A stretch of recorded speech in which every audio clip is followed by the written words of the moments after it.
Hola, bienvenido, bienvenida a nuestra segunda sesión de nuestros estudios bíblicos de Maranata Latino. Hoy quiero continuar con lo que empezamos a establecer la sesión pasada. Si no la viste, te invito a verla, te dejamos el link para que puedas acceder a esta sesión. Y estuvimos hablando un poco acerca de la historia de Dios, de cómo Dios ha ido entretejiendo una gran historia que se va desarrollando a lo largo de los patriarcas, los profetas, los jueces, los reyes, hasta llegar a los apóstoles y a Jesús, a la iglesia, a ti y a mí. Y esta historia es de cómo Dios va a redimir todas las cosas a través de su Hijo Jesús. Y para esto tenemos que enfocarnos en un tema que estuvimos hablando en la sesión anterior y que es el regreso de Jesús, los últimos tiempos, el mensaje Maranata. Y cuando queremos estudiar el tema de los últimos tiempos de manera profunda, un muy buen lugar para comenzar es la escatología de Jesús. Me refiero a Mateo capítulo 24 y 25. Estos dos capítulos son y van a ser para nosotros una columna vertebral para el estudio de la escatología. Y para comenzar apropiadamente estudiando Mateo 24 y 25 necesitamos ir al contexto. Y la verdad es que Mateo 24 y 25 son el último mensaje que Jesús va a entregar antes de la celebración de la Pascua, su muerte, resurrección y ascensión al cielo. Y este último mensaje que Jesús entrega, se lo entrega a sus discípulos. Pero antes de esto hay un contexto, algo viene sucediendo y hoy quiero que comencemos por este contexto, por esto que viene sucediendo. Para ello vamos a leer el libro de Mateo capítulo 21. Y quiero invitarte a que leas el capítulo entero. Yo aquí voy a tomar ciertos versículos, ciertos textos para poder ir haciéndonos una idea y que tú puedas en casa con los apuntes ir estudiando todo el texto y conectándolo con la historia más grande de Dios y aplicándolo a nuestra vida personal. Entonces, bien, te invito a leerlo completo el texto y ahora vamos a comenzar. Para, para introducirnos en Mateo 21, nos encontramos con el desarrollo de la entrada triunfal de Jesús en Jerusalén. Y, y esto es algo bien interesante a mis ojos, es algo que amo. ¿Y por qué? Porque estamos en el contexto previo a la Pascua, previo a la celebración de Pesaj. Y esto lleva un movimiento espectacular en todo Jerusalén y en Israel, porque significa algo muy poderoso. Y podemos ver que Mateo dice que todo esto que está sucediendo de Jesús entrando de manera triunfal a Jerusalén sucede para que se cumpla lo dicho por el profeta Zacarías. Y Mateo nos hace una comparativa de lo que estaba pasando con Jesús versus lo que dijo Zacarías. Así que quiero invitarte a que podamos leer estos textos. Vamos a leer Mateo 21, versículo 5, y dice: digan a la hija de Sión, mira, tu rey viene a ti, humilde y montado en un asna y en un pollino, hijo de bestia de carga. Ahora Zacarías, capítulo 9, versículo 9, nos va a narrar esta historia cientos de años antes y dice: regocíjate en sobremanera, hija de Sión, da voces de júbilo, hija de Jerusalén, tu rey viene a ti, justo y dotado de salvación, humilde, montado en un asno, en un pollino, hijo de asna. Ahora hay una versión que personalmente me gusta mucho para estudiar las escrituras, que es la Biblia textual, la cuarta edición. Dice algo y añade algo bien interesante en el texto de Zacarías y dice esto: alégrate mucho, hija de Sión, da voces de júbilo, ciudad de Jerusalén. He aquí, tu rey viene justo y victorioso, humilde, montado en un pollino de asna. Lo que me interesa y me gusta mucho en ese texto es que podemos ver algo que los teólogos llaman la escatología inaugurada. Hay textos en la Biblia que tienen un comienzo, que su cumplimiento tiene un comienzo, pero necesita un desarrollo para que el texto llegue a su cumplimiento completo,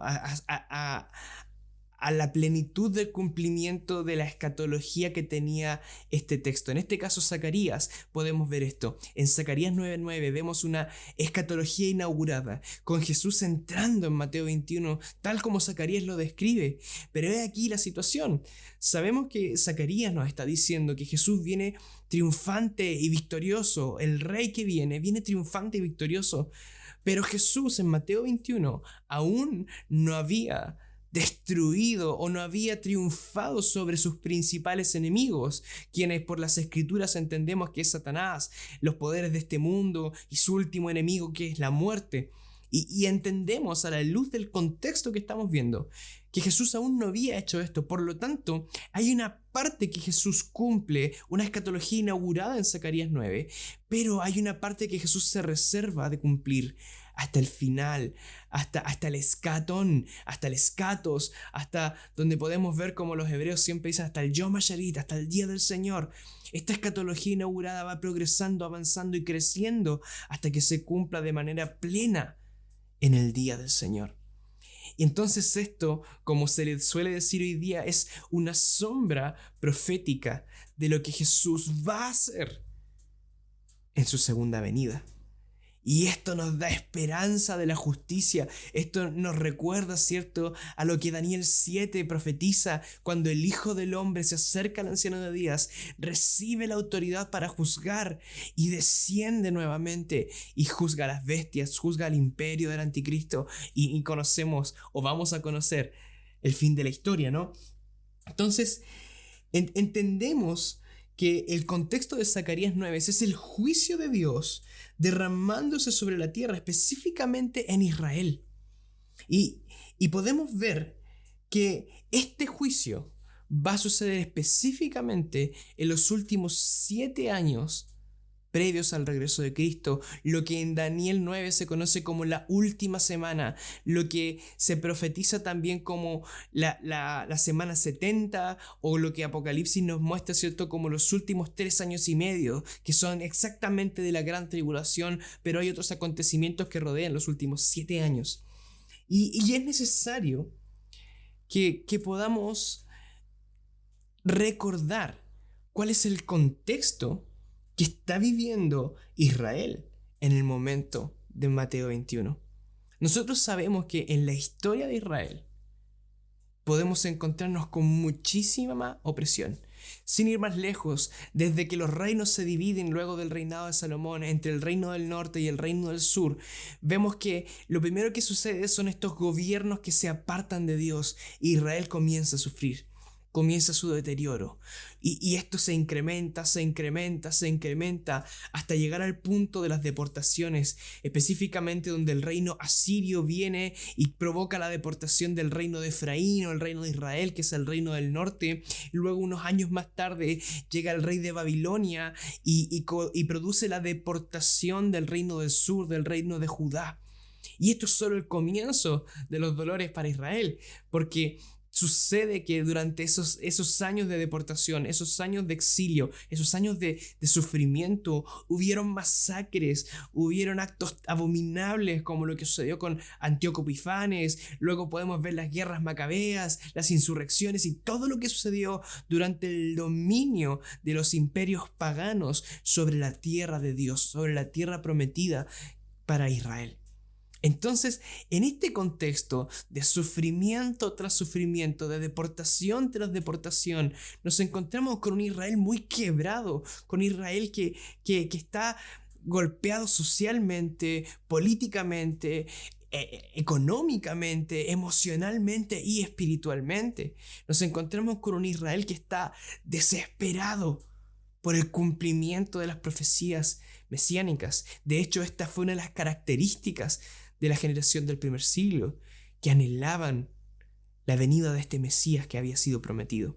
De hecho, por eso te decía hace un rato que me encanta el contexto en el que Jesús hace esto, porque en el Talmud de Babilonia, incluso en el Talmud de Jerusalén y diferentes otras sagas de la literatura judía, nos encontramos con que la expectativa de Israel en el primer siglo era que el Mesías apareciera durante la Pascua, durante el Pesaj.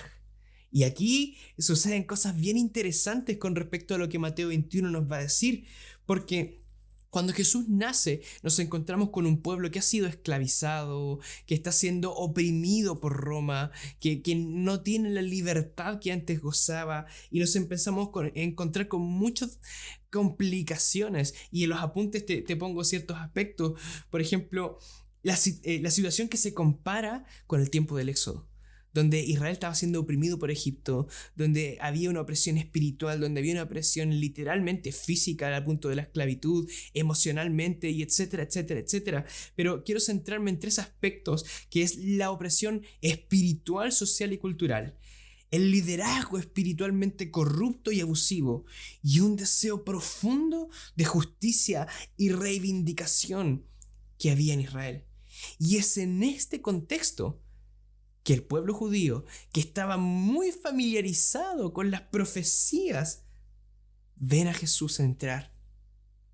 Ven a Jesús entrar por las puertas de Jerusalén, haciendo una imagen, haciendo una figura, haciendo una tipología o haciendo esta escatología inaugurada de aquel Mesías de Jeremías, de aquel Mesías de Isaías, pero específicamente de aquel Mesías de Zacarías 9. Que venía en un asna, que venía en un pollino, y ellos comenzaron a responder. Cuando vieron a este hombre entrar a Jerusalén, comenzaron a decir Hosana, comenzaron a extender sus mantos y a batir palmas ante él, y empezaron a reverenciarlo, y en su corazón empezó a haber esperanza, y decían, hey, puede que sea puede que este sea el que nos libre. En las condiciones están dadas, estamos oprimidos, estamos sufriendo, estamos bajo la dispersión, estamos en necesidad y estamos clamando por el Mesías, estamos en el tiempo de la Pascua, que para ellos era muy importante, estamos en el tiempo del Pesaj, que nos recuerda el Éxodo, que nos recuerda la liberación. Puede ser que este Nazareno sea el Mesías, puede ser que este Nazareno sea quien nos libre. Y me encanta cómo Mateo 21, versículo 8 y 9 describe esta escena. Vamos a leerlo. Dice, y la mayoría de la gente extendió sus propios mantos en el camino, y otros cortaban las ramas de los árboles y las tendían en el camino. Y las multitudes que iban delante y detrás de él gritaban, Hosana al Hijo de David, bendito el que viene en el nombre del Señor, Hosana en las alturas. Y estos versículos tienen una implicación muy profunda con respecto a los mensajes que Jesús va a entregar, a los últimos 3 mensajes que Jesús va a dar previos a la celebración de la Pascua, su muerte, resurrección y ascensión. ¿Por qué? Porque esto que estaban diciendo los judíos responde a años de cultura mesiánica, responde a años de deseo, responde a esperanza mesiánica, a la esperanza del Mesías. Y quiero leerte lo que está en el apunte, porque la palabra Hosana significa literalmente sálvanos ahora. Y representa de forma muy poderosa la necesidad que Israel tenía de un libertador, de un Mesías. Y estaban clamando por salvación, estaban clamando por justicia, por reivindicación de tantos años de tribulación y de opresión. Ahora, esta palabra, Hosana, junto con la otra frase, bendito el que viene en el nombre del Señor, son una cita, son una intertextualidad. La intertextualidad ocurre cuando alguien cita a través de un contexto, a través de una palabra específica, a través de una frase específica, algo que otro escritor dijo antes que él. En este caso, Mateo está utilizando una intertextualidad acerca de Salmo 118. Y el Salmo 118, quiero leértelo nuevamente. Salmo 118, versículo 25 y 26 dice, te rogamos, oh Jehová, sálvanos ahora, Hosana. Te rogamos, oh Jehová, haznos prosperar ahora. Y luego el versículo 26, bendito el que viene en el nombre del Señor, en el nombre de Adonai, desde la casa de Jehová los bendecimos. Ahora, la trascendencia de estos versículos se incrementa a niveles abismales cuando leemos lo que Jesús va a decir en Mateo 23:39. Te lo dejo y vamos a hablar específicamente en un capítulo acerca de esto. Pero te lo leo, dice: porque os digo que de ningún modo me veréis hasta que digáis: bendito el que viene en el nombre del Señor. Ahora, aquí hay algo glorioso. Jesús nos dice esto y nosotros lo hemos tomado como una condición, ¿cierto? Tienen que decirlo porque es necesario que ustedes digan esto para que yo venga. Pero nuevamente el contexto nos arroja una luz impresionante respecto a lo que Jesús quería decirnos. ¿Por qué? Porque estábamos viendo la celebración de Pesaj, la celebración de la Pascua. Y es, como te decía hace un momento, donde el Talmud de Jerusalén y de Babilonia y muchas otras sagas de la historia del pueblo de Israel nos comentan que esperaban la venida del Mesías. De hecho, en la celebración de la Pascua se canta el Salmo 118, pero esto lo vamos a ver en un siguiente video. Voy a dedicar un video exclusivo para hablarte de la esperanza mesiánica y cómo esto se conecta con la Pascua del Éxodo y la Pascua que ha de venir. Entonces, cuando vemos que Jesús en Mateo 21 está haciendo todo esto, vemos que Jesús deja un precedente de cómo va a ser el contexto para que se cumpla Mateo 23:39. Y quiero leértelo específicamente de los apuntes.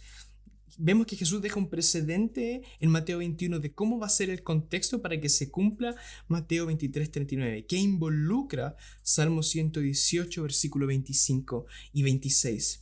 Jesús está diciendo que es necesario que Israel vuelva a decir esto, que es necesario que Israel vuelva a pasar por esta Pascua. Pero previo a esta declaración va a haber un clamor por salvación, un clamor por justicia. Y aquí entra nuestro rol como el cuerpo de Cristo, como la iglesia.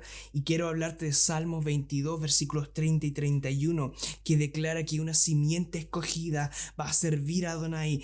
Esto se dirá hasta la postrera generación. Ellos anunciarán su justicia. Ellos van a venir. Dios está hablando a través de David de una generación escogida que va a ir a Israel y va a anunciar la justicia, que va a anunciar el mensaje Maranata. Y que Israel va a responder: Maranata, sí, ven Señor. Y al mismo tiempo van a decir: Hosana, sálvanos ahora. Y luego vendrá la canción. Salmo 118, bendito el que viene en el nombre del Señor. Y estos tres clamores vamos a profundizarlos más adelante, pero para resumirte y ya terminar, Mateo 21 es una sombra, es escatología inaugurada, es una tipología de lo que Dios planificó que va a suceder en la segunda venida del Mesías. Te bendigo. Espero que pueda ser de bendición esto que estamos estudiando. Te recomiendo que compartas esto con tus amigos y que profundicemos juntos en la gran historia de Dios. Maranata.